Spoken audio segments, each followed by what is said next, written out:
베드로후서 2장 12절부터의 말씀입니다.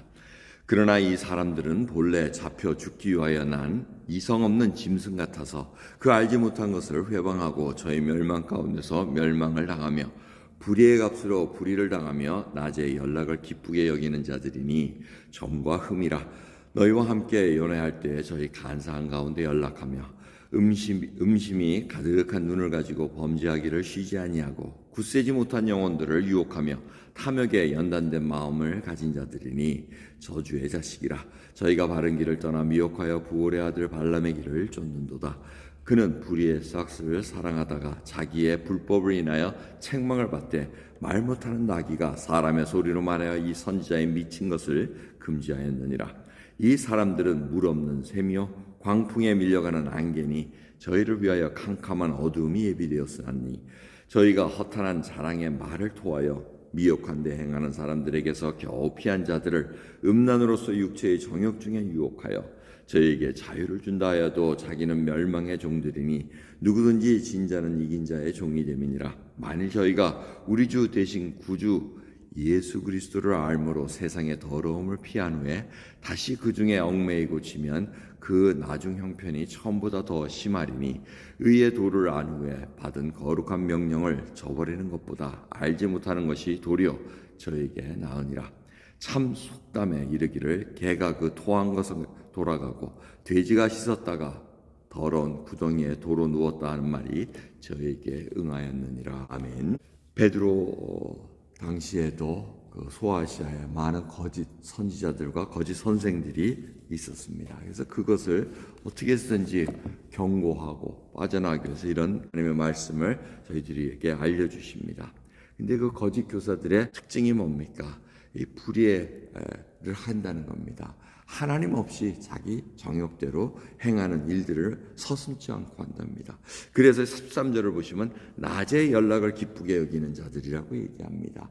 보통 이 못된 사람들은 밤에 이렇게 모입니다. 왜? 그 사람의 눈을 피해서. 근데 그것이 점점 자기들이 마치 양심의 화인을 맞은 사람들이 아무 부끄러움이 없습니다. 그러니까 이 나쁜 자들이, 악의를 행하는 자들이 그냥 낮에도 파티를 연다는 겁니다. 좋지 못한 일들을 마음껏 하면서 하나님을 두려워하지 않고 사람을 두려워하지 않는 그 일을 한다는 겁니다. 그러면서 결국 이 일은 뭐냐면 사람들을 미혹하게 한다는 겁니다. 어떻게 하든지 사단은 믿는 자들도 미혹하게 하려는 것이 지금 말씀 가운데 보여주고 있습니다. 그러기에 주님께서 뭐라고 경고하십니까? 열매들로 그들을 알리라 얘기합니다. 열매로 이 사람이. 그래서 그들이 뭐라 그럽니까? 아, 주여 주여, 내가 뭐 귀신도 쫓아내고 병도 고치고 뭐 예언의 말씀도 하고 뭐 하나님의 말씀 전했습니다. 이렇게 할 때 난 너희 도저히 모른다. 얘기 뭡니까? 전혀 구원받지 못하고 하나님의 말씀을 받지도 못한 자들이 마치 자기가 하는 것을 알 수가 있습니다. 결국 알곡과 가라지가 같이 간다는 것을 우리는 잊지 말아야 됩니다. 교회 안에 있다 그래서 모두 알곡이냐? 그렇지는 않다는 겁니다. 그것이 항상 저희들에게 각성하고 하나님 앞에 깨어 있어야 된다는 얘기입니다. 그럼 그러기에 오늘 본문 말씀 보면 20절부터 굉장히 난해한 구절이라고 알려진 그 말씀이 있습니다.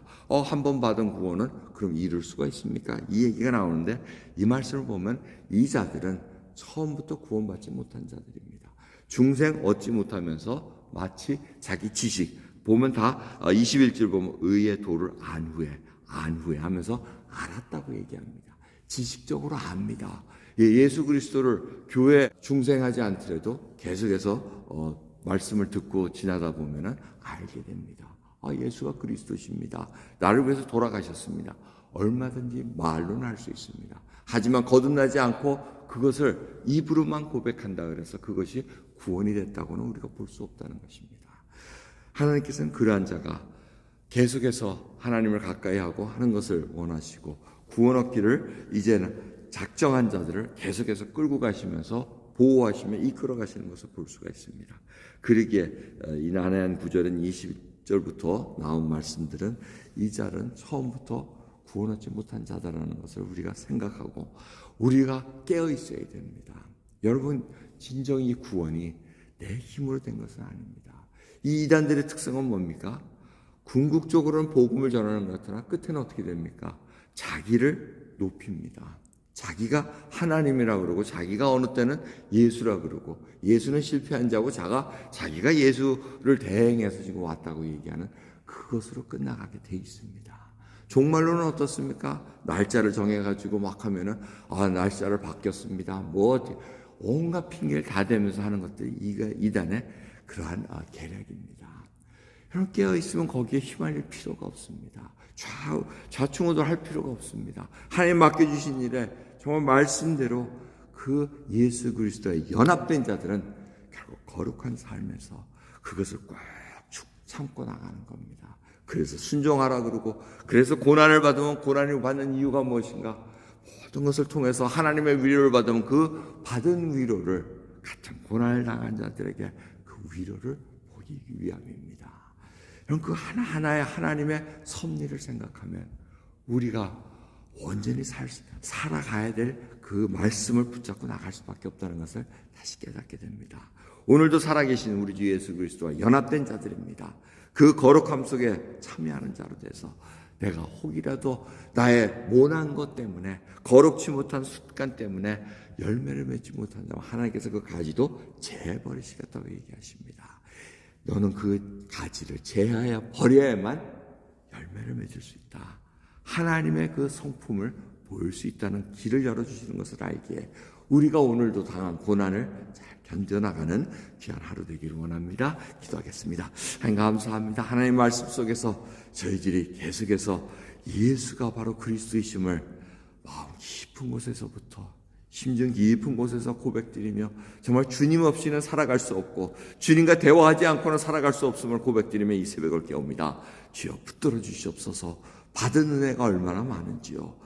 그 은혜 하나하나를 기억할 때마다 하나님의 그 말씀 속에 점점 예수 그리스도를 닮아가는 저희들로 붙들어 주옵소서. 감사드리며 예수 그리스도의 이름으로 기도드리옵나이다. 아멘.